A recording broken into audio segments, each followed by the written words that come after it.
Welcome to Thankful for Grace. I'm so glad you guys are here. I'm Shatanda, the founder and owner of Thankful for Grace. I have the pleasure of sitting on the couch with Dr. Cuffee. I have known Dr. Cuffee for years, and I am so honored that I get to sit down with this man. And when I tell you guys Thankful for Grace and hearing a story of triumph, this is the story. He's told me the story. I was ready to jump out my car and start running around. Get excited. I'm going to introduce Dr. Cuffee to you guys. Sit back and relax. This is it. Hi, Dr. Cuffee. Hey. I'm doing good. I'm happy to be here with you today. Yes. Oh my God. I have loved you since I met you. So I am a fan. They are going to be a fan. Okay. If they're not already, get ready. Because this is the guy. So, I'm not going to tell your story. I want you to tell them about your journey. So, you want to talk about, which journey you want to talk about? Well, we're going to start with, when did you know that you were going to be a man of the cloth? So, if my grandmother was here, she would tell you that at the age of 4, I would stand on the porch of her house and turn the chairs around and turn the porch into the pulpit and, make it a congregation. And so she would tell you that probably about the age of 4 that they noticed the evidence of a call. I would watch my pastor and stare at him at the age of 4. Probably when I was in the 3rd grade, I went home and wrote my first sermon thinking that I was doing, something. And then it was my junior/senior year in high school that I knew I was called, right? And so I preached my first sermon at the age of 19. Nervous, all of that stuff, but I just said yes, right? And so I would say at the age of 19 is when I walked in the call, but prior to that, I knew that there was the evidence of preaching on my life. Yeah. So let's go into what made you decide to go into the mental health field. I would say that God called me into the mental health field more than me actually being called to preach. And hear what I'm saying to you, because this wasn't on my radar at all. I tell people all the time that when I went to undergrad at Norfolk State, I didn't really know what it was that people did for a living, all those different things. And because my mom said I needed to go to college, like my mama said, you got 2 options. You either go on to college or you're going into the military, but you're not going to live here and work. I like it. And so I went to Norfolk State, and so I was just telling people I'm going here and I'm going to get a job. In fact, I was like, I'm just going to get a degree, and when I leave here, I'm going to work at Geico. I'm going to get me a job at Geico because they'll hire me because I got a degree, all those different things. But because the Lord had a plan for my life, Geico would never hire me. But I promise you, if Geico hired me, I would still be there. The interesting thing is that when I applied to Norfolk State, I decided, well, at that time I was, I was already headed into ministry. By the time my freshman year started at Norfolk State, I had already started preaching. And so I had majored in social work initially. And I was like, well, I want to do something to help people, that kind of thing. Had no idea that social work could take you into the path of becoming a therapist. I was just like, let me just get this job, that kind of thing. And I hopped all the way around. I went from social work, because I did vocal performing arts for years. I went from social work to music media. Then I said, let me be a school teacher. Then I went from school teacher back to criminal justice, to another area. And finally, I landed in interdisciplinary studies, and my concentration was in psychology and sociology. And the first job that I got coming out of college happened to be an intensive in-home counselor. And the Lord was just like, boom, this is what you're going to do. And then from then on, I've been in the behavioral health field for the last almost 20 years. Yeah. So that's how I got. He just kind of pulled me and planted this way he's supposed to be. Okay. So sometimes when we get into our careers and we've been there for a while, we start to wonder, is this my only purpose? but we get exhausted as time goes by. Because sometimes we say what it is we think we're supposed to be doing is our purpose. So did you get tired when you were on this journey? So I did get tired of this journey, but I'm going to tell you why I got tired of this journey. I got tired because I was pursuing what I thought was supposed to be my journey. Like I was pursuing this career path where I thought, you know what? Every job I went into, I looked at whoever was in the leadership role and I wanted to figure out what it is that they have because I want to be just like them, right? And so, when we met, I was an administrator for the city of Virginia Beach, all that good stuff, supervising about 40 people, had 3 supervisors underneath of me. And I'll never forget this because when I was at Virginia Beach, I had already had my bachelor's degree, 2 masters, and my doctoral degree. And because I didn't want anybody to tell me no, because I had some stuff happen, didn't want anybody to tell me no, I went back to get a 3rd master's degree so that I could be licensed, right? And I remember one day driving to work, I was tired. I was like, I'm sick of doing discussion boards. I'm sick of typing. I'm sick of doing all this stuff. And I had this honest, raw conversation with God. I said, my supervisor, who's this behavioral health director, is not licensed. They don't have this. Her supervisor is the deputy director. They don't have this license, all these different things. And I lied to you. Now I'm having this raw conversation. The Lord spoke back to me. He said, that's your problem. He said, your problem is you trying to be like them, and I'm trying to make you like a Dr. Phil. And when he said that to me, it shut me up. I never complained again about the work associated with me getting this license because for me, it was about one path, it was about one journey, and he's saying to me, I'm trying to take you on a completely different journey. You think that you are doing this because you're going to be the next executive director of a behavioral health agency, all those different things. You are limiting yourself. And so I was extremely burned out, not because there wasn't grace on my life to achieve what he had put inside of me to do. I was burned out because I was trying to pursue a pathway that he's like, that ain't even what I want for you. You want that for yourself because it looks grand and it looks wonderful. It looks all of those things, but that is not what I'm calling you to. And so, yeah. Okay. So now God has already told you, all right? He has told you. Now, when did you decide I'm about to pivot? Here's the thing. I have a cousin. She's a licensed professional counselor too. Right now we're the same age. If you had a conversation with her, she'll always say, so if you see this, she's gonna say, no, you're a year older, but right now we're the same age. And we are more like brother and sister. And so we have these conversations with each other every once in a while where we would say, I can tell you like 5 or 6 years, 7 years ago, 8 years ago, 10 years ago, we were like, the position that you're in, they're never gonna make you a millionaire. The city of Virginia Beach is not going to pay you $1 million. And so we would have these constant, transparent conversations. Well, in 2023, November 2023, I go through this long process because I was trying to do it my way. But in any case, I get licensed that November. And I had asked the Lord, I said, now, you had started preparing me to leave. And I was thinking that I was going to leave Virginia Beach maybe October, maybe July, somewhere around there, July or June of 2023. I was just going to be done. Wasn't licensed, none of that stuff, but I was like, I'm determined to leave. I get this phone call from somebody who works in the Virginia Judicial Department. And she said, we want to come down, we want to visit this program because the Lord had allowed me to start one of the programs there. I think you're familiar with it. And people were talking about how successful the program was, all those different things. And so she said, I want to come down and visit. And I'm bringing these different judges with me because we want to see how the program runs. And so I said, okay, whatever, Lord. They come down. They do this visit.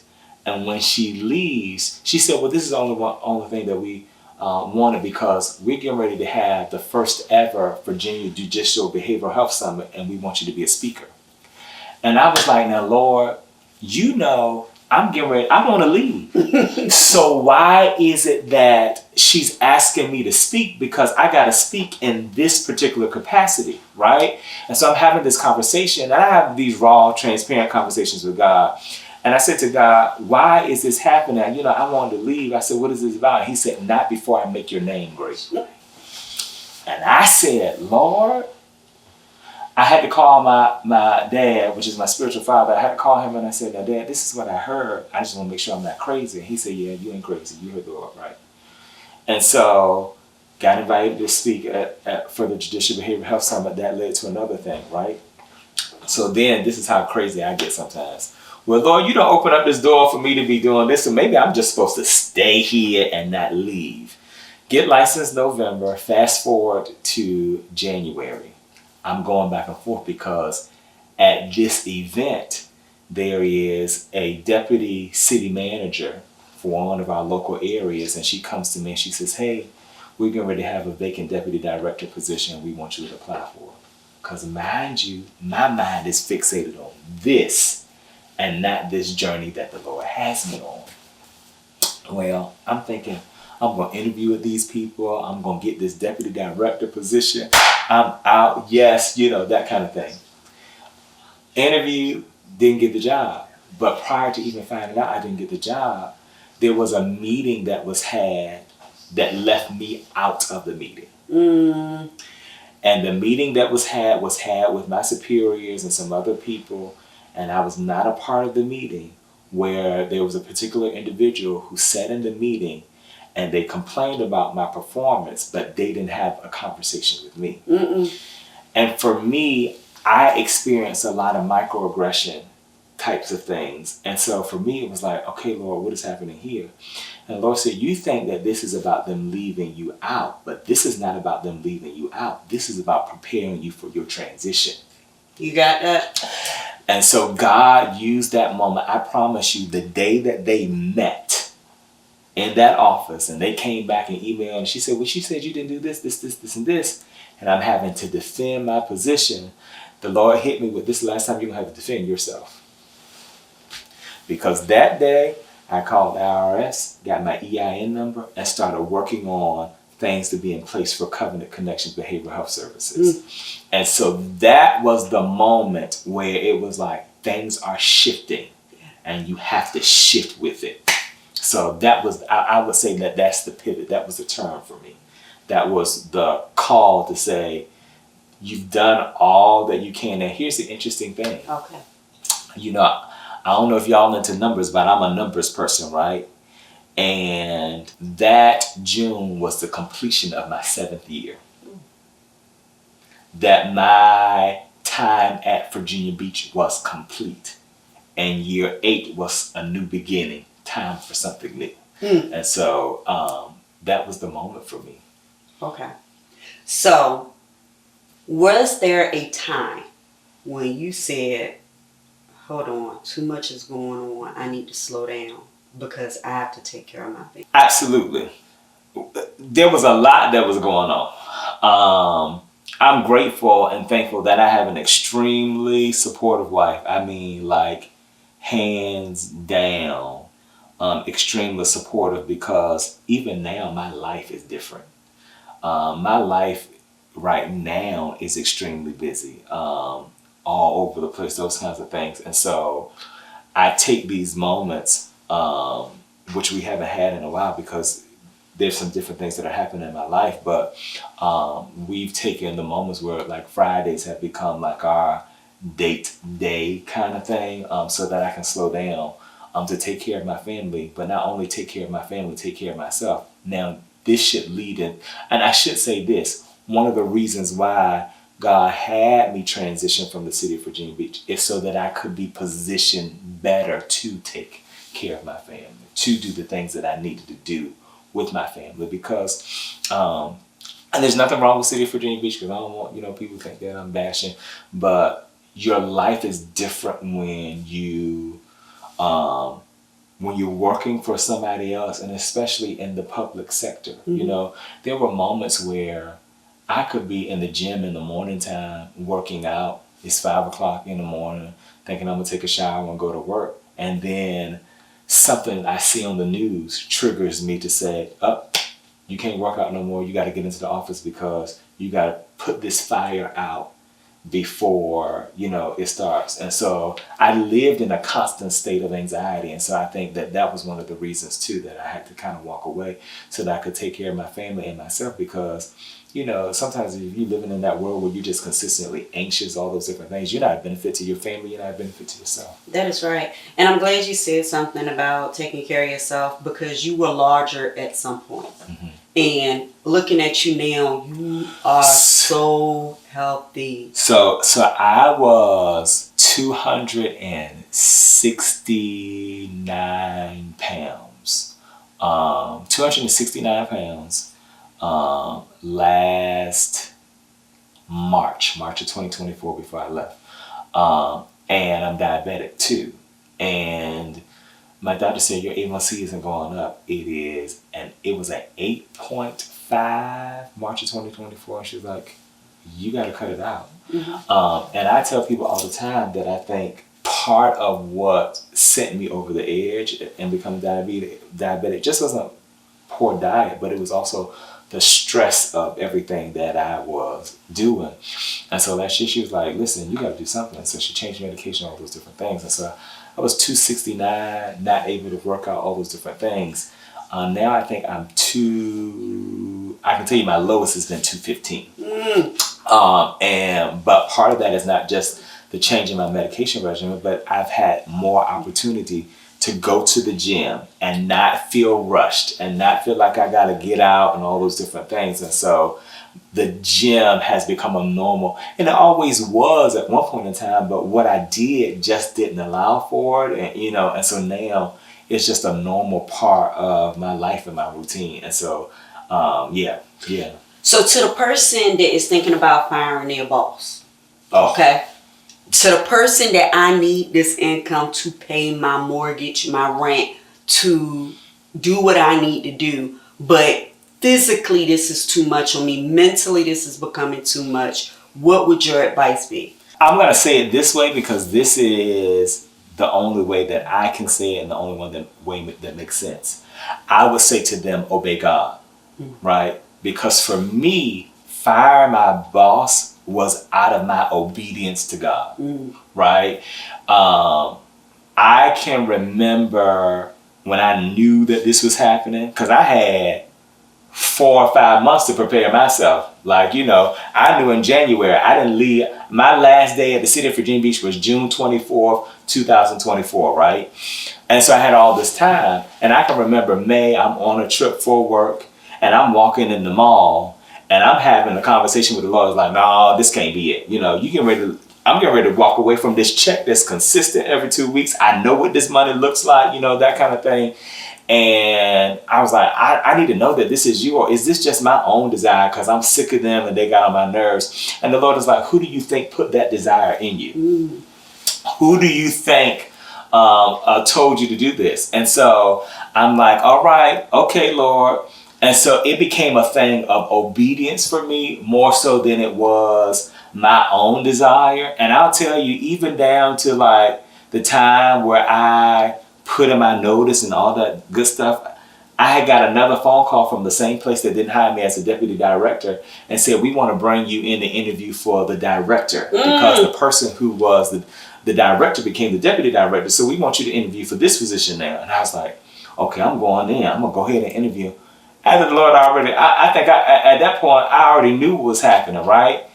And so I'm going to put in this, I'm getting ready to get my mind together to interview. And as I'm sitting at my desk, the Lord said, what did I tell you? I said, you know, you told me. He said, I need you to, and I said, I'm doing this just in case this working for yourself and starting this private practice don't work out. And the Lord said to me, I don't have a plan B, I only have a plan A. That part. Right? And so he said to me, you know, so at that point I'm like, okay, all right, I'll do that. I emailed. I've never done this a day in my life. I emailed the person. I said, I have to decline the interview because the Lord is taking me in a different direction with my career, right? And so I would say to you, you have to obey God, but here's the other piece of that, because obedience is the fruit of faith. I'll say for me, I've had seasons where I struggle with knowing what God's saying and actually doing what he said. It's two different things. It was two different things for me. But I have learned that I'm believing God, I'm going to get a new house, right? No, faith is the idea where God says, I want you to go out here and start looking at houses, and you saying, God, my credit ain't good, I ain't got money in the bank, all these different things, but you are obeying what he says to do. So faith is our obedient response to God, right? And so I would say that that's one of the reasons why if you're looking to fire your boss, it can't be you looking to fire your boss because they getting on your nerves, all those different things. Because I'll tell you, I had seasons in my life where God had to process me for this moment. Like when I went to Virginia Beach, that was the best performance I ever had in my career. The best performance. There were times I would get called in the office, something wrong with my progress notes, all these different things. But when I was there, the Lord really let me shine. Right? And so it was walking away from the hard thing. That's the other piece that I probably should share with this person, whoever you are, that knowing that you're going to have to fire your boss is 9 times out of 10 going to be a hard thing for you.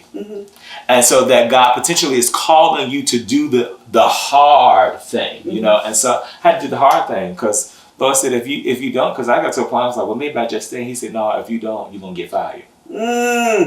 He said, if you try to stay here, I'm gonna let you know you've been shining and you've been performing because of the grace that I gave you. But now I'm telling you that this season is over, and if you try to stay, they can fire you. But it was the best. It was the best decision. The decision to obey God was the best thing I ever could have did for myself and for my family. Yes. And do you feel a sense of freedom? Oh, baby, let me tell you something. I don't work on Fridays. Right? I don't work on Fridays because I don't have to, right? I Monday mornings, I see my first person at 10 o'clock, right? And so there is a level of freedom that I have more time to do the things that I want to do, right? For the longest time, I was trying to become an adjunct professor, and every door seemed like it was being closed. When I tell you the moment that I obeyed God and got this liberty, now I'm teaching that region, it's like God is doing, like, you know what I'm saying? So I'll tell you, I just not only feel freedom in the ability to do my own schedule, those kinds of things, I just feel free in general. Like, you know, there were times where I would go on vacation with my family as an administrator, and I'm sitting on a ship communicating to my supervisor and staff back at working at home when I should be there enjoying the moment with my family. And now when I go on vacation, I'm not worried about what I'm coming back to. I'm not worried about what's happening while I'm not there. That was the kind of world that I live in. You know what I'm saying? And so now I just have this freedom to, like, I don't stress out about that stuff. Like, you know, even the weekends used to give me anxiety. Because even though it was supposed to be a time for rest, Sunday would come and I would lay in my bed and could not sleep, and my mind would be racing because I'm trying to figure out what it is I got to do tomorrow morning. What is it that I haven't done? What is it all those different things. And now that doesn't happen. I sleep, I'm good to go, right? You know what I'm saying? So yeah, it's much more freedom. I can testify that sleep is hit different. It does. And what I will say is, I don't know about for you, for me, I had my mask on for so long. My mask had become a part of me. I did not know who I was without the mask on. I was so attached to titles. Yes. So when I decided I don't care about the title, call me Ricky, call me the dishwasher, the landscape, call me whoever, I felt like I started to live in my purpose. Absolutely. And I will say that has always been a challenge for me. And some days it still is a challenge. Like, you know, oh, you the executive director, or you this, you know, like looking at those titles as the title is the person. Yes. And the title isn't the person. And so even sitting in the position that I am now, the Lord just kind of like, are you like, you know, somebody called me after I left and it was like, you know, they created a new position that would fit you, you know, really good in this organization. And I called my spiritual father. I said, you know, they called me about this. And he said to me, he said, would you really go back to that? Because if you go back to that, you're not pursuing purpose. You're pursuing a title. Yes. Yes. And maybe you need to fire your boss if this entire time you've been pursuing this title and that purpose. Yes, yes. I think it's so important that we pay attention to our assignment. And oftentimes we will make up the assignment based on what we want it to be. Correct. And how we want to be seen. Absolutely. And I feel like when you have been given an assignment, if you do not do the assignment the way he has planned it out, he will keep putting you through things. Like it will be this, okay, this, because I keep telling you this is what you're supposed to be doing, but you're not listening to me. This is the assignment. And once you embrace it and you say, okay, I'm going to trust you, because you do got to trust you. Absolutely. Once you trust and you say, I'm going to be obedient and I'm going to follow the assignment you have in front of me, I feel like life really begins. Absolutely, absolutely. I think like part of that whole journey, you know, the Bible talks about trusting the Lord with all your heart and lean not to your own understanding. But if you acknowledge Him, He'll direct your path, right?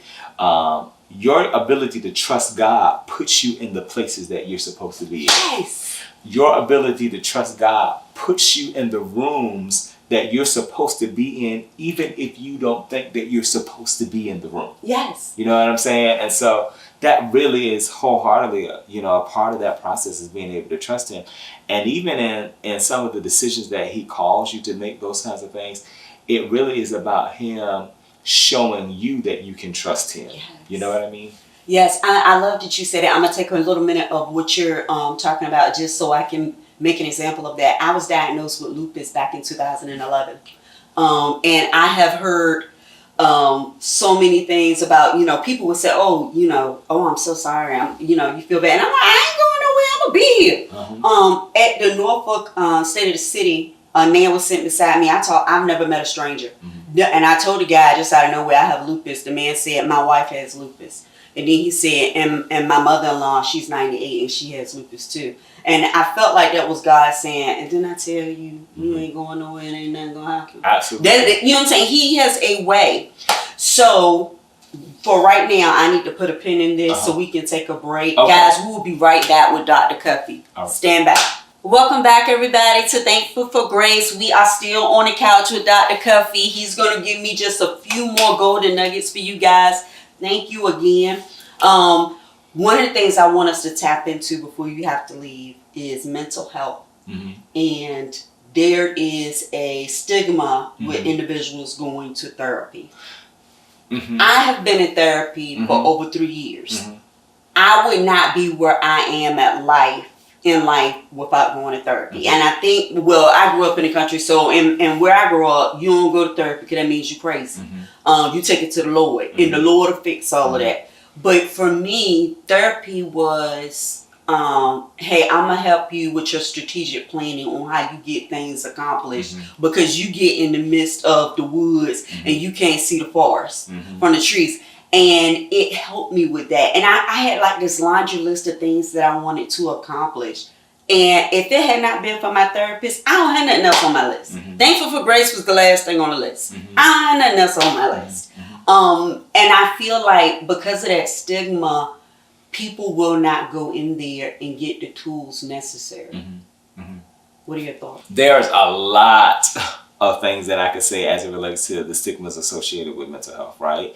I think that people associated, mental health with, you need to go to the hospital, you need all these different things. But I think if people would pursue therapy, they would find that the weight of life wouldn't be as difficult as it has been.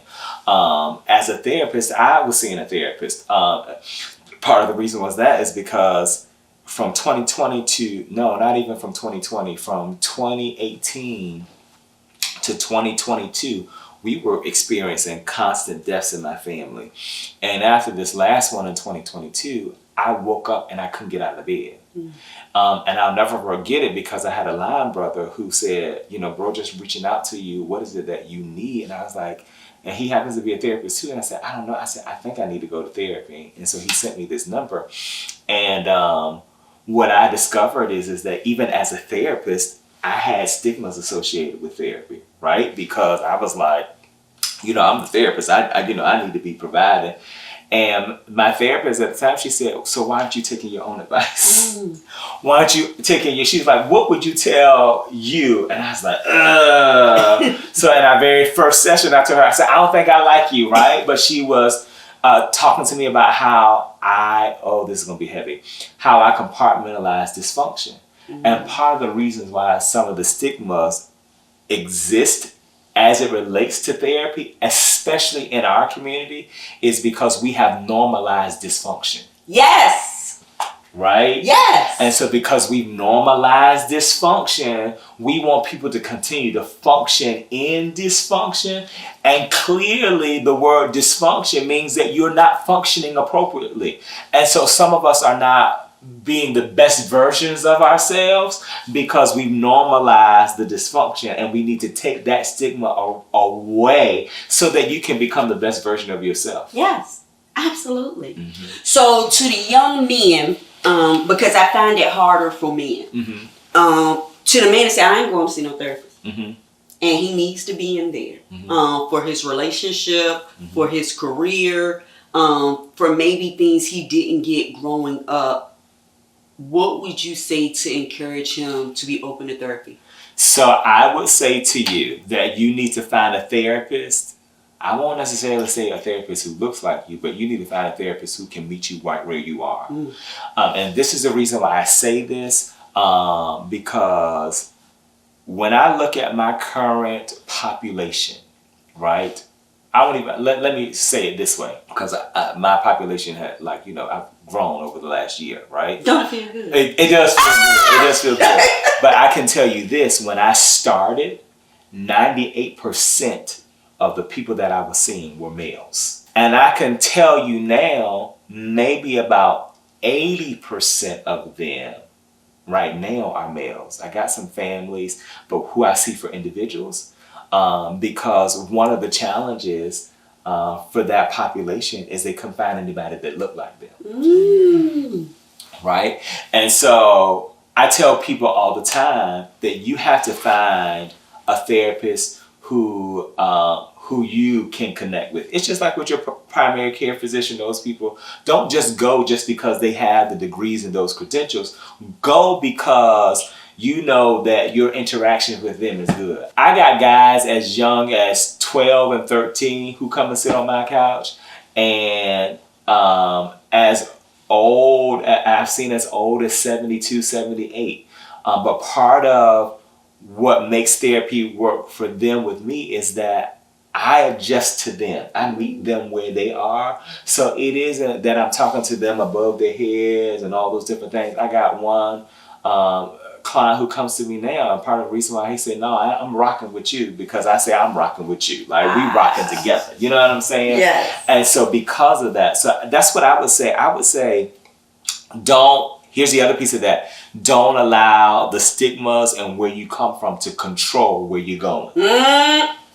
Because if you do that, then what happens is that you don't get the help that you need. You don't get the support that you need, because you're allowing what other people are saying, all those different things. So then who really is control of your life? The stigmas and what other people are saying, or you? So I can't afford therapy. What do I do? So this is my thing. If you're saying that you can't afford therapy, there are different resources that are out there. So look into some of the resources that are available to you. There are programs and platforms where your copay is like $15, $10, those different things. I'm going to say this, and this is probably going to gut punch some people. And it, you know, I hope y'all don't get mad when I say this, but in some instances, for some of you, you can't afford not to. Right? It's just like you go into your PCP, those kinds of things, because I tell people that, you know, your PCP can run an x-ray and find out what the problem is, fix you, and send you out. But when it comes to your therapist, you got to make sure you got the right one, because you got layers upon layers upon layers and all these roots that need to be pulled out. And so you need to find somebody who's going to sit with you in your mess. Yes. The other piece of that is that you have to ask yourself how long you live with your mess, and can you afford not to? Yes. Yes. Right? And the other piece of that is that there are different programs out there. You know, people say, "Oh, I don't have insurance." Why you don't have insurance? Go out here and apply for Medicaid. You know, those different things, and see what you can get to help you live a better life. Yes. Yes. Okay. Last question. Mm-hmm. I am a young man. Mm-hmm. I see Dr. Cuffee. I see everything that you've been through. I do not have the courage that you have. How do I do what you did? Is it what happened to you can't happen for me? So I will say this, that, oh man, you set me up for that one. you set me up for that one. I'll say this, those words, especially if you are a believer, if you are a person of faith, should never come out of your mouth. And I can tell you that because they came out of mine. I can remember driving to my job at Virginia Beach that, you know, was paying these bills, those kinds of things. And I was driving through a neighborhood, and I loved the houses in that neighborhood. And I was like, man, I wish I could live in a place like this. And I voiced these words. I said, it will never happen. And the Lord said to me, don't you ever say that again.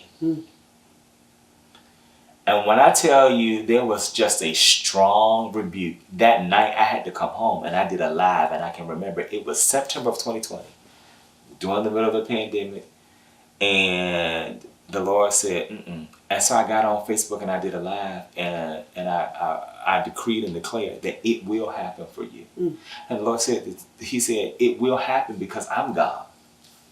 You are trying to dictate what I can do. And I was like, man, God, but you know, people saying this. And he said, it will happen. That September, I called my realtor. I said, listen, I want to buy a house. I don't know where to start. He said, well, let me see if I can get you a guy that can run the stuff for you, right? Run your credit, do all those different things. Guy came back, he was like, maybe in a year or two, you got some things that you need to work on, that kind of thing. He said, maybe about a year, right? And I was like, man, I know what you said, Lord. That December, I started doing stuff on my own. I don't need to hire nobody to help me work on my credit. I know. And it was like I was paying stuff off and money was coming in and all those different things, because God said, I'm trying to show you this is not about what you can do. It's about how you trust me. It's about what I can do. Call my realtor. January, we start getting stuff fixed and prepared and repaired in our townhouse. I said, I'm going to put my house on the market. He said, all right, it's a crazy market right now. You'll make some money, but you probably going to have to go into an apartment. And I was like, I don't want to go into an apartment. And so I'm doing all these different things. And at this time, by 2021, I'm trying not to shift this into a different place, but I'll just say this. Every pastor needs a pastor. Mine is my spiritual father. He is a dad in every sense of the way. Like, I love my biological dad, I love my stepdad. But this man is a dad in every sense of the way to me. And I'm just not, in every sense of the way, right? It was almost like God knitted some things in the spirit that just fell. Because if you saw he and I, you would think that we've known each other, like everything. But 2021, God sent this man into my life, right? I have to come back and tell you about, the whole story about that. That's a whole other thing. You heard him say that he coming back. But sent this man into my life. He so happens to be a real estate agent. He was like, well, I got a guy. And I was like, oh, okay, Dad. He said, I'll get you connected to him, right? I outreach this guy. Now, mind you, they just pulled my stuff in September. We are now in February. What much is going to be changed? Call this guy, and he calls me back, and he said, well, how much house do you want? I said, well, this is how much I think I want to spend. He's like, okay, you got it. But they just told me, he said, I don't see none of the stuff that you're talking about. I lie to you now. Now, I'm sitting here, I got a whole PhD, so I got student loans. He said, I don't see none of what you're talking about. None of it. That was February. I called a real estate agent. I said, my house is on the market. I said, just around April. Around February. I said, my house is on the market, but I want to start looking at houses. He was like, well, I told you, you might have to, and I love my real estate agent. He said, I told you. I was like, no. I want to start looking at houses. He said, well, you got to get approved. I said, I'm already approved. He said, what? I said, yeah, I'm already approved. He said, send me the pre-approval. I said, the pre-approval. I said, here it is. You know, that guy. He said, okay. I lie to you not. During this period of time, you had to compete for it. But when God says, you set me up for this long answer. When God says it will happen, that's why I say you can never say that, because it will happen. When I tell you, we are looking for the house, all these different things. My wife and I used to do these things called faith drives, where we would drive to the neighborhoods where we wanted to live in. Mm-hmm. When I tell you, my realtor called me because he said, you know, the market was during this time where you had to compete and you had to put in these offers that were way above the asking price. He says, Kevin, I got a house that the couple is going through something, that kind of thing. He said, you ain't gonna have to compete. You ain't gonna have to, like, they gonna take what you offer them. We ain't even gonna put the house on the market. When I tell you, we didn't have to compete for the house that we live in right now. And the house that we live in is one of the neighborhoods that we drove through, just like we was on this faith journey, okay? When I pull up to my house, every time I pull up, I say, Lord, this is what you did, right? And so that's why I said to you, to the young man who's saying, it can't be, you know, it will. I'm saying this to you because I had to trust him for myself. I had to go through this process. It wasn't a like, oh, boom, bam, you up there. No, it was, my mom was a single mom until I was 12, all those different things. She poured wisdom into me, those kinds of things. Had to take those words. My grandmother would anoint my head. When we lived with her, she would anoint my head before I would go out to school and say, hey, you get your God first and get your education, all those different things. I took those things and applied it, even though I was in a system that worked against me. Get what I'm saying to you? And so there is nothing that you cannot achieve when God is for you. Simply put, I know I took a long way to get there, but when somebody says to me, you know, it can't happen for me, that word happen resonates with me because I was there. Mm-hmm. I said it, and God proved otherwise. I cannot thank you enough for coming to sit on the couch with me. I thank you for inviting me to sit on the couch. I feel so honored to be here. I love you for that. Please come back. Okay, absolutely. We coming back. I need you back. I'm on a journey because reality TV is not the truth. Come on. It is not the truth. I am on a journey to show the world that Absolutely. You can go through all the obstacles. Absolutely. You can. It might look ugly, but you're going to get where you want to go. It's You're my gonna testimony. Be there, okay? It's my testimony. I promise you. It's my testimony. The day we had our first service in our new building for our church, and around about 2014, a year after we had started, I was telling the Lord, I'm done. I quit. I can't do this no more. It's hard, right? And I remember coming in contact with people who were like, no, because I'm getting ready to go to the military, and this is going to be it. And one of the people that I work with as a case manager, she said, I don't see that for you. I see you doing ministry, all those different things. And long story short, a young lady came to that service that Sunday, and I preached a message entitled A Diamond in the Rough. And she said to me that I was getting ready to go home and throw it in the towel. I was going to give up. I was getting ready to tell life goodbye. But I came into this service, and this word changed the trajectory of my life. And I was like, okay, Lord, this is what you want me to do. I'm going to do it. You know? He has a way, doesn't he? He has a way of, listen, just in case you thought you were out, here you go. And you back in the game again. Absolutely. I saw your post of closing out your older church. And when I saw you in there, I got kind of emotional because I remember all the old pictures of you having things there. And I know we had talked and you were saying, we're moving into this new place. But I stood, as I sat there and watched you, I got chills because in my mind, I was like, dude, you are in your new chapter. Yes, that whole moment was emotional, like closing the doors, saying goodbye, for many reasons, because the move there was a faith move, because I didn't think that we could afford to be there. When we moved to the place that we're in now, I didn't think that we could afford to be there, but I'm here out of obedience. I told you that faith is this obedient response to God. And so it was that, and then the office that is in our old location. My grandfather and my brother, we all built those together. And I talk about my grandfather a lot because he was one of the men in my life who poured. Like I dressed the way that I dressed because of what he poured into me, that kind of thing.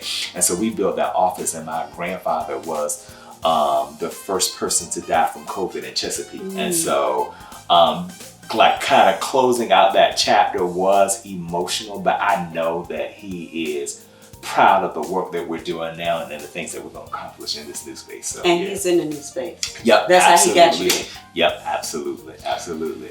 So again, thank you so much for coming on the couch. Thank you for Grace Community for sitting down with us today. I hope you enjoyed it. I have been blessed, guys. Continue to tune in. I have such wonderful individuals that I want you guys to hear their stories, but to encourage you through your life, because we're doing big things. We're going to continue to grow, and it's going to be great.